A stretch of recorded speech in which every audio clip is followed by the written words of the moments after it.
Hey everyone, welcome back to MechaNORN. We're here to talk about the same three shows, Gundam Build, Cross Ange, and Reconguista. And here I have Jared with me. What's up, Fosh? Hey, what's up, man?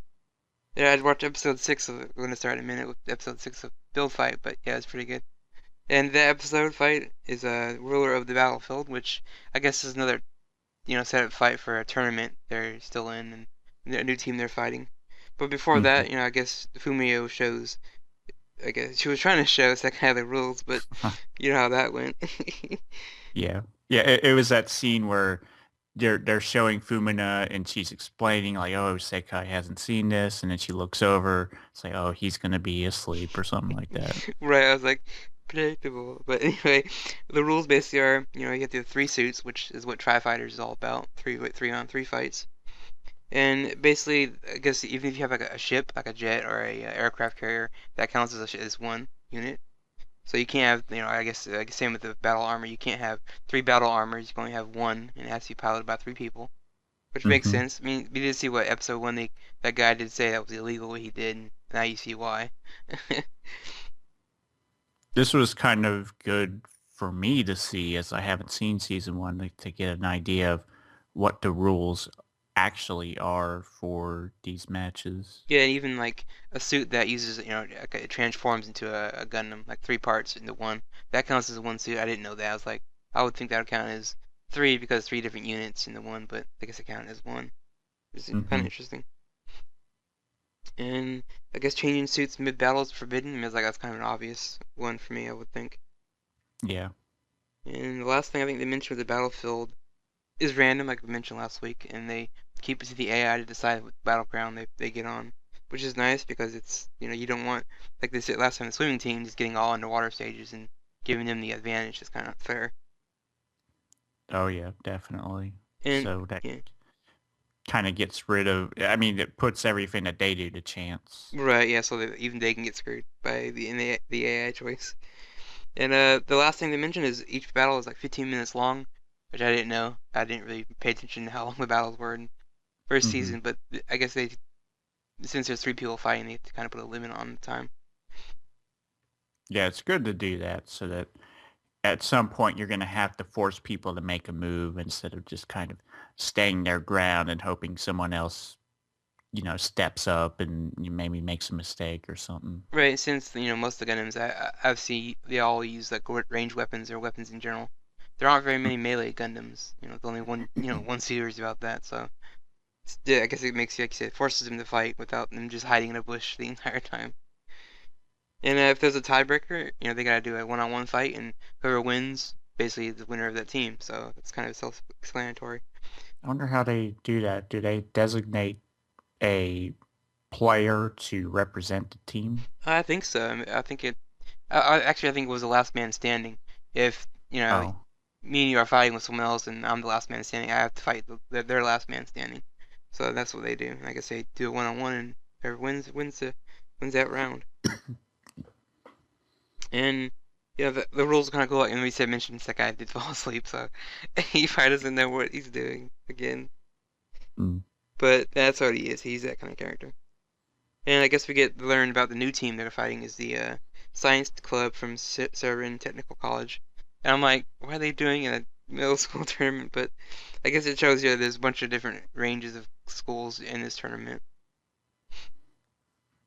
yeah, and different personalities and stuff. Yeah. Right, yeah. Even like each season one, they show a bunch of like adult characters that are into it. So it's like it's not just for the young kids doing it. It's all ages on this tournament. And I guess the technical team uses like the eighth MS team suits, which is an old series. I remember watching like on Toonami a long time ago. Hmm. Yeah, great Gundam series, OFMS team, for especially for people that are looking for something a little different from what we've seen with like Seed and Seed Destiny and Gundam Double O. That you have it's more of a team centric series, and the Gundams are not fantastical with you know uh, super drives or anything like that. It's a really good one that I enjoyed. Right, and I mean it is a short series, so I mean even if you got Yeah. some time to kill, eighth MS team's pretty good. I like that. Hmm. And like you said, it's more And realistic, definitely. yeah, and they've also since it's an older series, but they've remastered it and they released it on Blu-ray so you can get some high quality rips out there. Oh yeah, that's pretty good. And with that team, they in the series they even fight in the jungle, and they make this in the same thing. They fight in the jungle, and this team uses all these kind of tactics. They use special weapons too. I know one had a stealth camouflage suit, and they're using Hmm. like a chaff grenade type in the beginning to block their signals. And being generally stealthy, felt to me like they were playing like a Metal Gear type of scenario where all the characters are on their team are just sneaking around. And Hmm. what's interesting about their team is they don't just research the enemy suits they're fighting, they also research the personalities and how they act. So it's kind of Yeah. gives them like maybe a psychological twist on they can get inside someone's head and mess with them. Yeah, they were banking a lot on taking as much information as possibly available to them and relying completely on that for battle. It's kind of reminds me getting to football of Peyton Manning, where he's incredibly good at what he does, and he's very meticulous. But when things don't start going right, as this team found out with what we see Fumina does with her winning Gundam, is that things can go awry really quickly. Right, yeah, things do. They get separated really fast and they get picked off. And you think of all the technical college teams they're gonna win, and they are favored to be the winners of the tournament. In the beginning, Yeah. Raul said, but it's like I don't like when people say that. It's like, oh, they're favored to win. It's like anything can happen. They can they can Hmm. lose, and they do lose, but how they lose is kind of funny. I mean, you would think the science team's gonna put the psychological twist and get in everyone's heads, but it's like not so much. I mean, Sekai kind of. I would say I'm not to be anything bad about him, but he's kind of dumb, so he's not gonna fall for a trap like that. I don't think. So he's just gonna come at you flying with his fist, whether you are being sneaky or not. And they Hmm. do that. Like you said, Fumio gets picked off, but to everyone's surprise, I think she did it on purpose. Yeah. I It, mean, go ahead. oh, never mind. I was gonna say it was kind of funny to see her. She was like, "Oh no," and he gets picked off, and it's like, "Nope, surprise twist." Yeah, she was just waiting for the right time to use her ability, and we saw a tease of that in earlier when she showed Sakai and Yuma winning Road, which is this, as you see in the episode, she's able to combine her mobile suit with theirs and give them a huge power up, and also able to take out a one of the mobile suits on her own. Right? Yeah, she breaks apart, and like she's like, then pieces are flying around, and one of her parts, I guess, becomes a big fist for Sekai, giving me a boost where he punches the ground. He can, I guess, create Hmm. this massive shockwave of wind that blows the, I guess, particles away, and then they can see the radar, so they know where everyone's at now. And Sekai charges the other guy and just pounds the hell out of him with one hit. It was kind of cool. And then Yuma, sorry, gets the a boost to his rifle, and the other guy's like, "You're out of my range," and Yuma's like, "No," and shoots him. I was like, Uh-uh. That's pretty funny." Yeah, that was awesome. Yeah, just seeing that, and then Fumiya takes out a target by herself in a jet mode, and they kind of rolled the other team really fast. I was surprised. I'm like, wow, they got pretty lucky on that one. Hmm. And there's some things to take away from this battle is that in episode 5 they talked about the individual talents of each member of the Tri team. What Fumina did was figure out a way to make her Gundam work with the others so that she can kind of be of almost a centerpiece of their team, kind of the backbone of their team, because they'll rely on her winning road and being able to combine with her to take down mechs in future battles. And also it showed just how good Fumina is at building gunpla, as we saw the guy from the swim club uh, impressed. Right, he was like, out of everyone on the team, you would think they'd be afraid of Sekai because he's got the, default special Gundam because Hmm. it's only one of a kind. But, Fumiya, like you said, she has shown everyone in the tournament that they're not a team to mess with. Especially Fumiya, but also puts a big target on her head that you want to take her out first. And, not Hmm. letting her get her power up. Because they did actually destroy one of the boosters for the rifle, but I'm assuming it doesn't matter if he gets one or two, it's Yeah. still the same outcome. So, but yeah, it's kind of good and bad for her. Shows she's strong, but it also puts like again the target on her head for other people. Watching this episode, or maybe it was the last episode, I kind of felt like, oh, this is like Chihaya Furu, but with Gundams. Yeah, it kind of gets that way. I mean, that's why I tell people before in season 1, I almost felt like it was a sports series because we have a tournament, and these kids they have to get better at this game. They're not just born natural talents at it. A bunch of them struggle with it, and they have to get better and improve, and they lose. So, I mean, like Sekai, he gets beaten by that one guy at the mall. So it's like he's not Yeah. unbeatable, but yeah, it's very sports driven. I think with some certain episodes. I mean, not all of them can be that way, but yeah, I think that Chiafu is a kind of a good comparison because that is a kind of a team game too. If you think about it. hmm And a female character as sort of the lead character. Right. Yeah. And I mean, the overall episode, what did you think of the stuff that happened? It was kind of cool for me. Well, I thought it was a really good battle, and it was also good for setting a tone, especially for Fumina's character and her role within the Tri team and how she's able to bring the team together with what her winning Gundam can do. Right. And I think the name is fitting. Winning Road. Like, they're gonna win this. Like they're gonna roll over everybody and just go on to the tournament. It's gonna be fun. And like you said, Fumiya, it shows that she's not just, oh, she's just a cute mascot character. No, she's Mhm. actually in the team doing things, and almost like I said, she's the key to their victory for some of these fights I could see later on. But also, I could Yeah. also see the other thing where she will get taken out, and the other team has to rely on Sekai and Yuma to carry the team, which I wouldn't mind. We do need to see Yeah. those characters kind of relax and at least become somewhat friends and not so angry at each other, which I can't understand, but.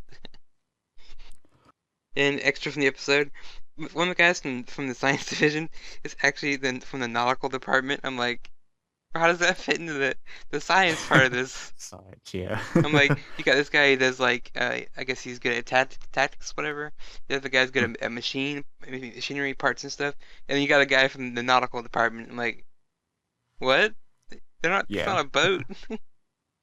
Yeah, it's kind of weird how that's supposed to fit in or it just really doesn't. Right, but Science club. I researched it up a little bit. I guess they make nautical maps of like oceans. So I guess if he makes maps, that goes together with like the team. I guess they can Yeah. do I guess terrain. He can do the master of that.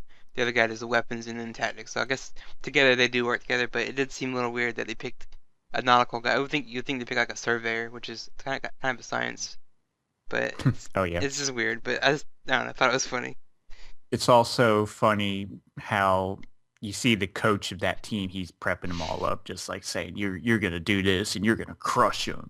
And then Raul, who was late arriving to the battle, he arrives after they win. He says, "Damn it, the bear! Oh, Right, and total defeat." in season 1 they did show him. He has a team of all these people that follow him around. I guess they're all like Xeon fanboys, and so he has this underground team that I guess knows about him and what he's done in the past. And I guess he was like a general in some army.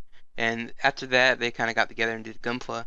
So I guess he has all these people that know him by his name. I guess he's famous for like you said, he's got a code name. So it's kind of Mm. funny just seeing, like you said, the coach of that team going like, "Oh, it was him.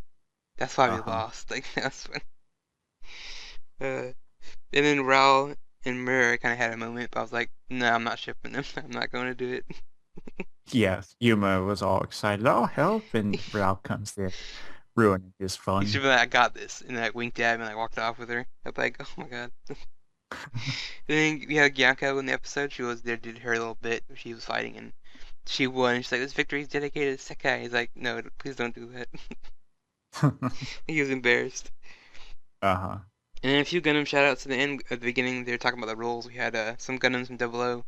I'm not sure which ones they were, just general Double O suits. And obviously the 8th MS team, they made it a point to tell you that those suits were from that, so it's kind of cool. The technical college team, yeah, that was a nice shout out to see. Yeah, especially throwing them in the jungle. That was pretty good. So I think next time they're fighting they're not fighting the swim team yet. I'm gonna guess the swim team's I guess, yeah, the Championship. top dog that they have to fight in the final round, I would assume. And I think I also remember seeing a preview that maybe Sekai and Yuma kind of maybe Dex said this time maybe them teaming up and getting over their differences. Hopefully. Yeah. And yeah, that's been Gundam Tri-Fight.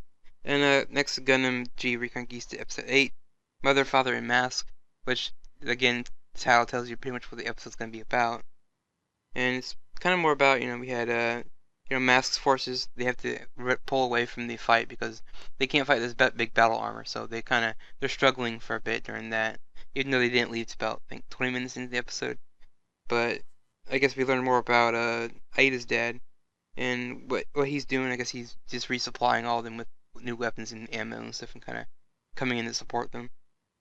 Mm-hmm. Yeah, seems like a decent guy, and exchanges that he had with Bellry and them. Right, his name's Guzan, I guess that's his name. So he's basically arrives just in time to refuel them and give them the weapons and some power-ups. And I thought that whole scene was a little weird, but I'll talk about that a little later. How it was just, I don't know. I think, I guess I mentioned now that they have this mini picnic while there's a battle going on. Like, I don't know, maybe Oh 10 yeah. feet from them, and I'm like, this is so awkward. Why are they doing this when there's, a fight and people are dying behind you? Like I said, 10 feet away. Then they treat it Uh-huh. so like casually. Yeah, then we see the that megafauna bubble ship get destroyed. Yeah, I'm like, the hell is the thing still doing here? This balloon's like just distracting. But yeah, I guess I would say that that's why I felt generally with that little bit of scene there. Just a lot of distractions going on. And he had Monday playing in the sand and the water. I'm like, do you not know there's fighting? I don't know, but I kind of just try to overlook that. But I thought it was I, awkward. I thought that was funny when Bellry just picked her up and sat her down, and all the sand and water and Choo Choo Me went with her. Right, and the crew of that little miniature is probably like, sand's not easy to get electronics and mechanical parts. Thanks a lot. But after that, I guess Gustav's main purpose was to come there and drop off this big backpack, which everyone calls the tricky backpack, which I'm not sure where that name comes from, but it was kind of weird. The design, like a big, bulky, like, I guess, Hmm. backpack. I guess maybe that's why it's tricky. But Yeah, I guess that interferes with electronics. Maybe it's got an EMP on it or something that interferes with radio waves or something. yeah. I mean, we've seen in the previous episodes with the reflectors is that you can outfit G Self with some really powerful stuff, and for whatever the battle calls for, you could just kind of find some sort of backpack or some sort of attachment for it, and you could really make G Self a force on the battlefield. And we kind of see in the battle against Mask where it almost kind of looks like he creates like an image of Gundam that attacks the ship, and you see the airbags going all over the place, and he loses control of his mech. Mask does. Right, yeah, I guess it could interfere with electronics and, like you said, maybe project certain things that make you see like you're seeing a Gundam. It's actually maybe like an energy based thing.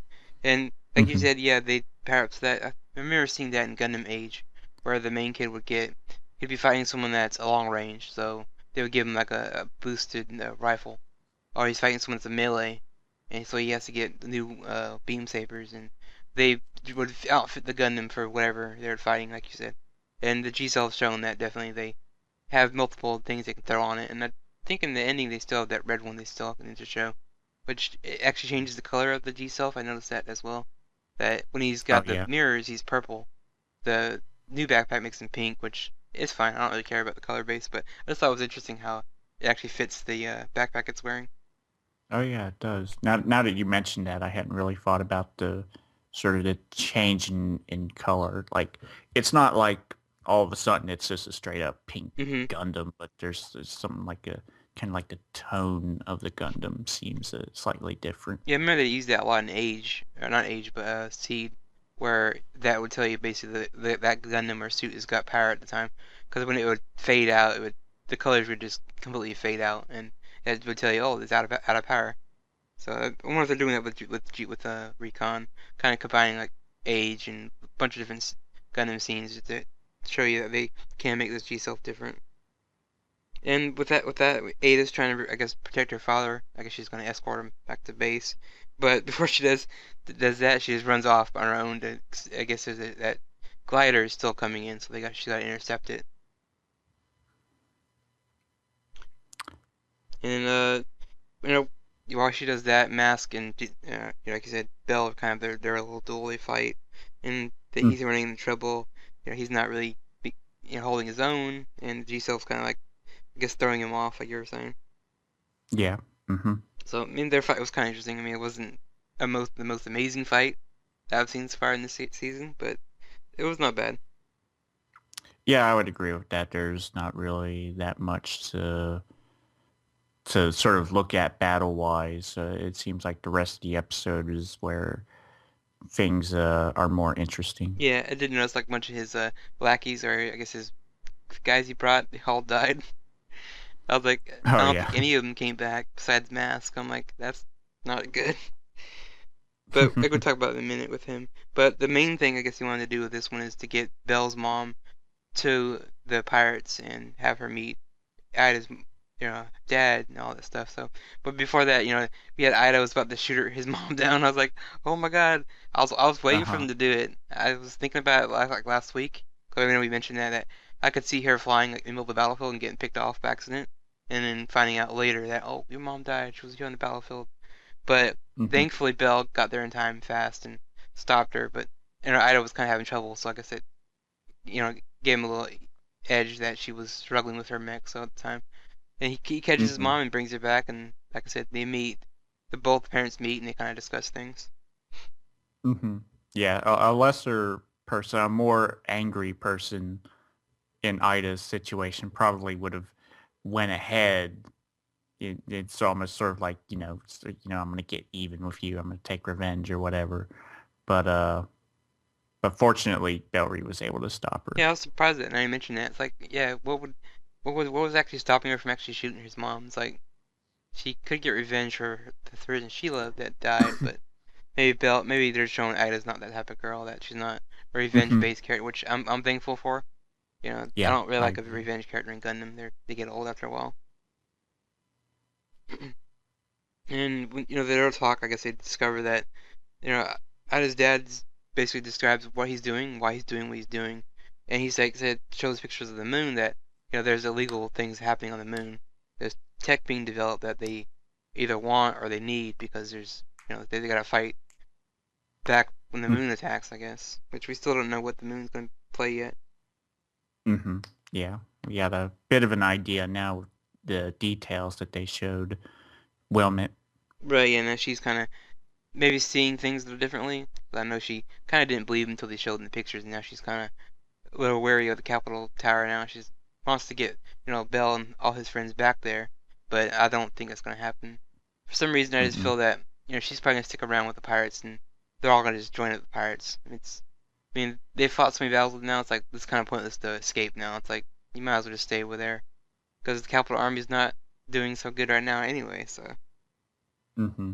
Yeah, and well, Wilmot is probably she's in a state of shock and concern, and she wants to get answers. I think that as we've sort of found out over the course of these first 8 episodes, that she's not going to like what she sees, and eventually she'll sort of side more with what the pirates are doing. Not entirely willingly, right. but um, but She yeah. doesn't seem to be a character that's very like a pacifist, doesn't believe in war, doesn't Hmm. want war, and she's scared that Bell's in this situation where he's, forced to fight, and I don't think she actually knows he's been fighting with them yet, but she'll probably learn that later that, Bell's been piloting the G cell for quite a while, and people have died because of that, and so she's probably gonna figure out, oh, he has killed people on the battlefield. It kind of happens. I mean, there's a war, and like you said, she might come over the pirate side more, but she might still remember the stuff she learned in the Capitol Tower, that her I guess her job. But I wouldn't be surprised if they did a spin where Bell's dad is involved in some of these military actions of developing weapons and stuff like that. Because you don't really know where he's at. I mean, I know he's not dead. I think they mentioned a few times that he's still there somewhere. But Hmm. but yeah, I'm curious what they do with that. And speaking of the Capital Army, Mask returns to his base. And again, like I said, none of his people returned. It was just him. And even his suit was kind of just heavily destroyed, and he barely got back. And I think he feels disgraced that he got defeated so easily. by the G Self because I think it's like his ultimate rival right now. He wants to beat the G Self no matter what happens. Uh-huh.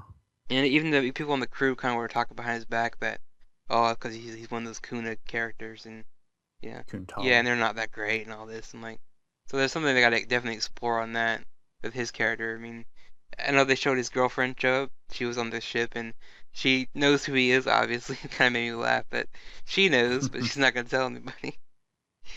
But because you would think she would say his real name in front of him, mask, and make him like take it off and talk to her. But no, I think we described before last time when he puts the mask on, he takes on this different persona. He's just straight serious guy all the time.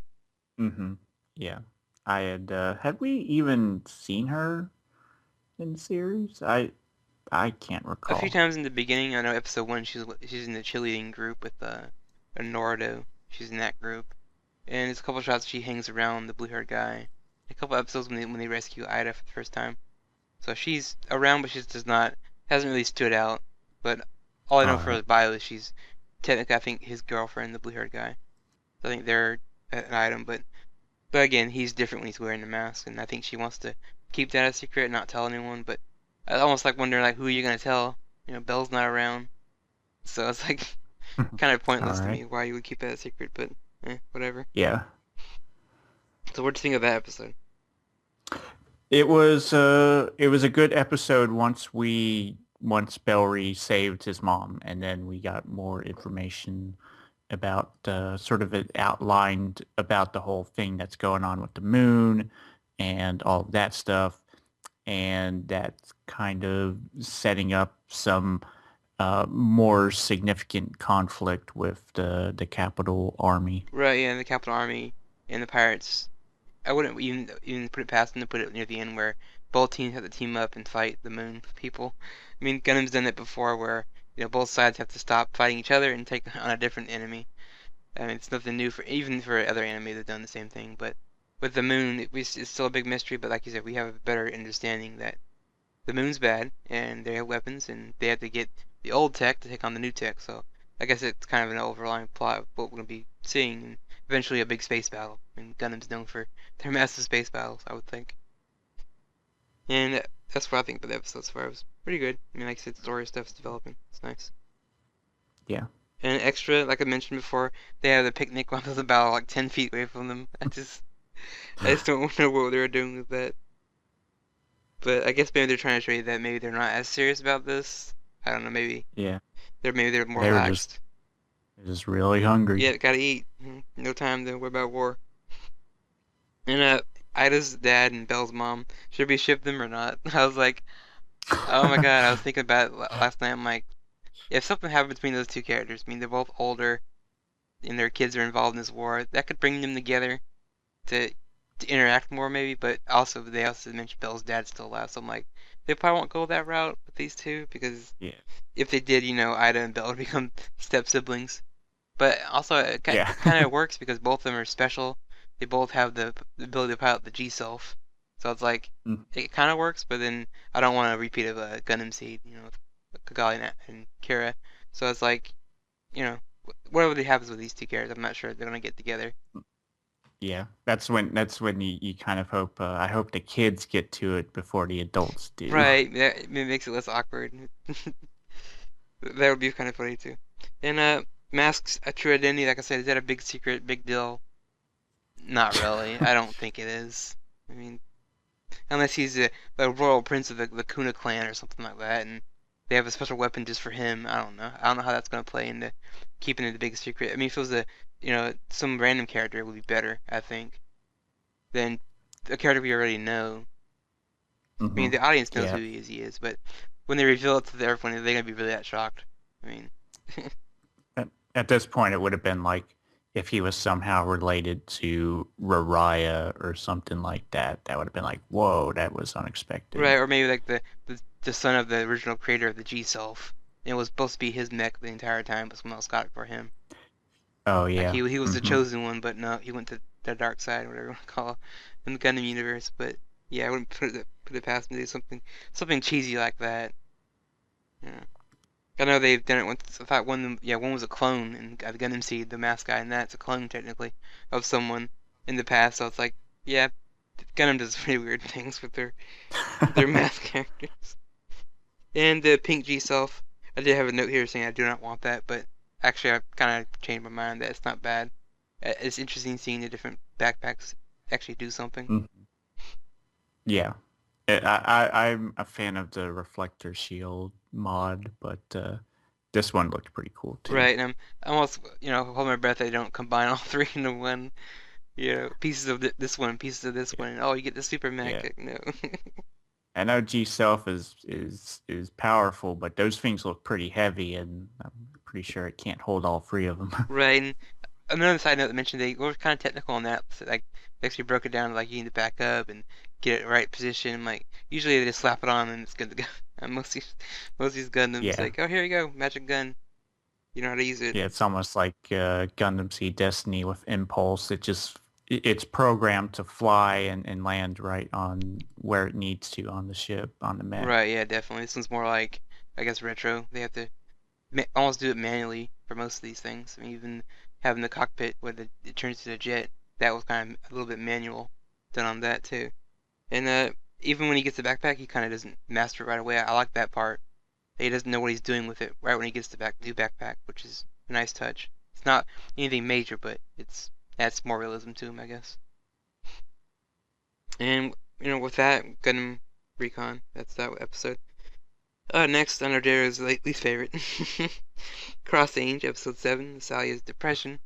And This is the one where I just sit back and listen. right, that's pretty much what it goes. And she's the blue-haired twin-tail chick that's the captain of the group, and basically her breakdown, she's having the trouble with her team. She's constantly hearing issues that the other girls complaining that Ange is stealing the kills, she's getting all the money, not fair, and all this. Even when we get to the point where the girls are eating crappy food because of her, because they can't afford to buy the good stuff that she's eating.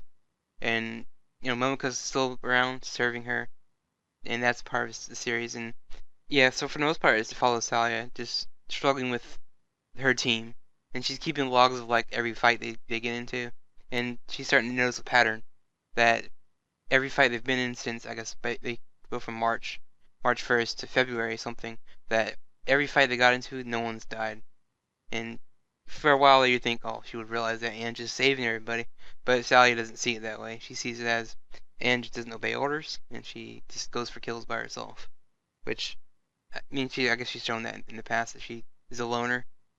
Ange anyway is. But there was one funny moment when I guess Talia's trying to get over their stress, and she goes to the mall. I guess her secret is she cosplays as a magical girl to relieve her stress, which I don't know how that works.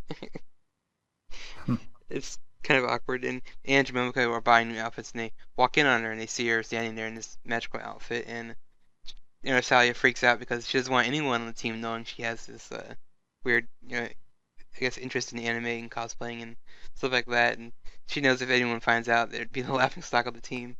That oh, Uh-huh. the closet cosplayer on our team. And I think Ange kind of mentally took that as a chance for blackmail, which she uses later on in the episode. But I guess after a few days of training, Ange eventually gets sick. Because I guess Momoka attacks, actually not Momoka, Sally actually attacks Ange in the bath because she gets mad at her because she knows her secret and she's afraid she's gonna expose it to everyone. And they're fighting in the bath, like grabbing each other. And there's a point where she grabs her boob and like squeezes it, and Ange kind of like flinches, like I guess it was her claw, or I guess her fingers were digging into her skin. It's pretty funny. Just seeing these two, and then they rip each other's shirts off, and it's like a mud wrestling fight almost, but in the bath. So they're fighting, and the other girls get involved, and I think Sally even pulled out a knife trying to stab Ange in the bath. It was pretty funny. And so they get kind of punished to do chores for a bit, but I guess during that wrestling match, I guess Ange got sick because she was in the bath too long. I don't know how that works, but I guess she got cold. I don't Oh. know. And then she's sick for a few episodes, and they mentioned that her being out is $1 million a day she's losing because she's not killing the main dragons. So she's out for I think 3 or 4 days, so she's losing like $3 or $4 million a day. It's Oh. it's kind of outrageous that they put that many a big price on the big dragons. And speaking of dragons, we get a battle this week and introduces a new dragon that it's like a land dragon, not really a flying type, and they don't know what it is, so I guess they describe new dragons as virgins. That's the more sexual jokes for Ange. So I guess that means an unidentified dragon, so it's a virgin. So it's worth, I don't know how much it's actually worth, but since it's so rare, they get a lot of money since it's the first dragon. And, So, go ahead. wait, Yeah, virgins? that's basically describe a new dragon species that they've never seen before. So, So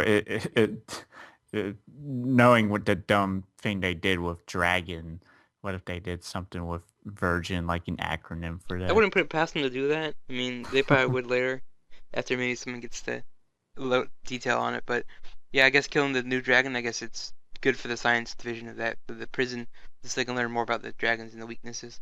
And this one actually has a Hmm. power. It has gravity, which I've never seen the other dragons do. And this is the first one I've ever seen he actually use magic ability.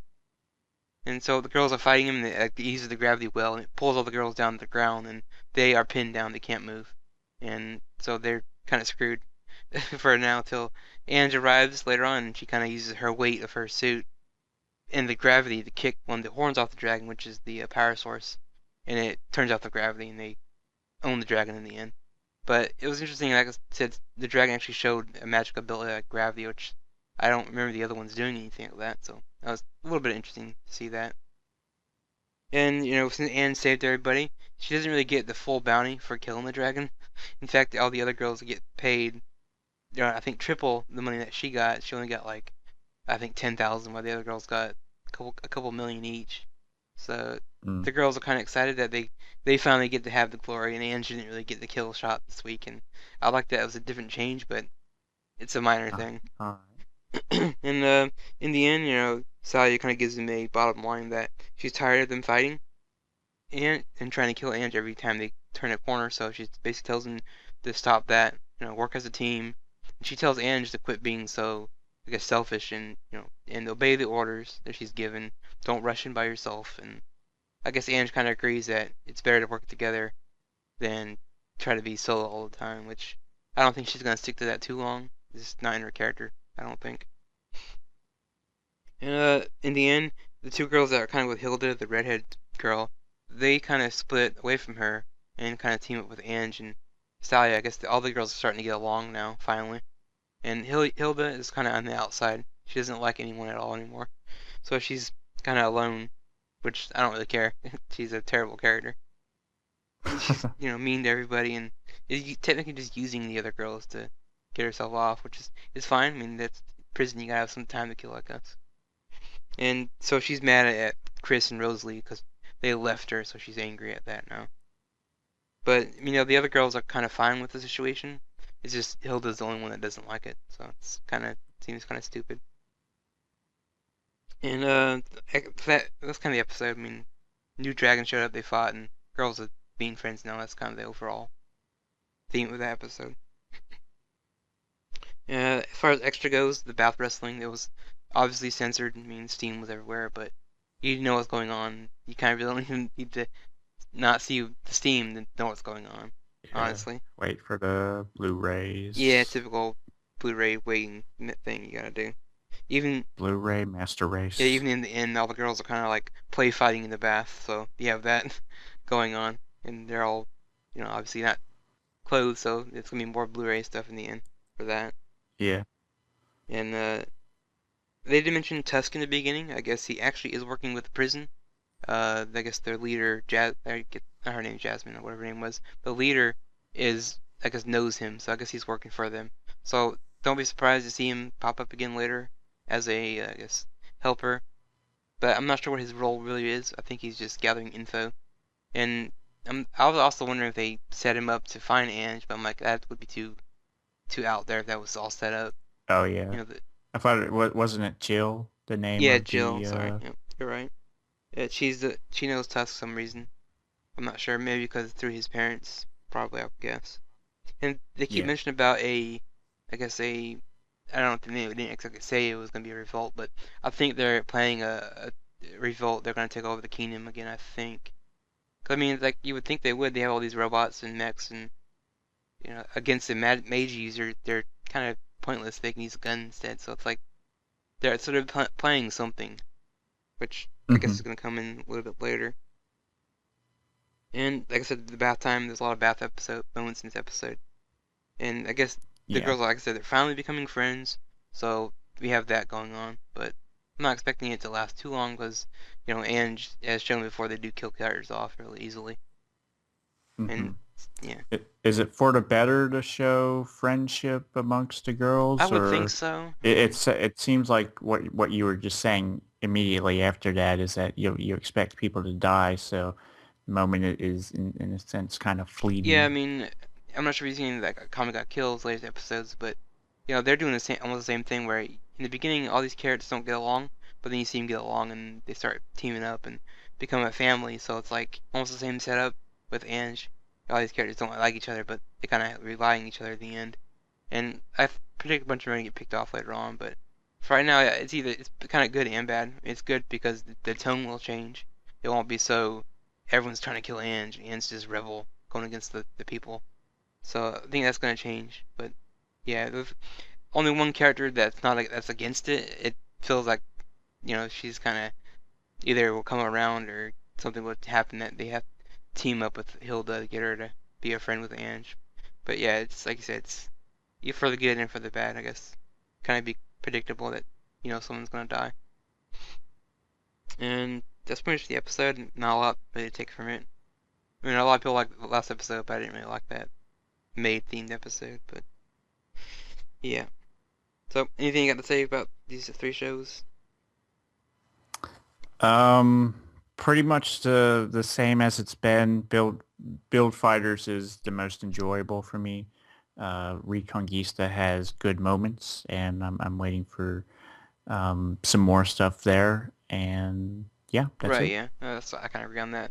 I think out of the three, I look forward to certain parts of Ange. I look forward to just the action moments and just seeing what happens to Ange if characters will die. But that's that series. Recon is like you said, it's got more political going for it. It's got more intrigue, I guess. Now I want to see what's going on with the plot and story and the characters. And Build Fight is just fun. You can't really go into that being too serious. It, it's a lively show and yeah, there's always a surprise in the corner. You always see like a reference to another old Gundam or yeah. That's why I look forward to in the tournament, to seeing the various suits that the team are using. Because most of them are like, oh, we use the same Zaku. It's like no, they change it up, and that's what I like about it so far. And that's pretty much been MechaNORN this week. So I'll see you guys next week for the same thing. Adios.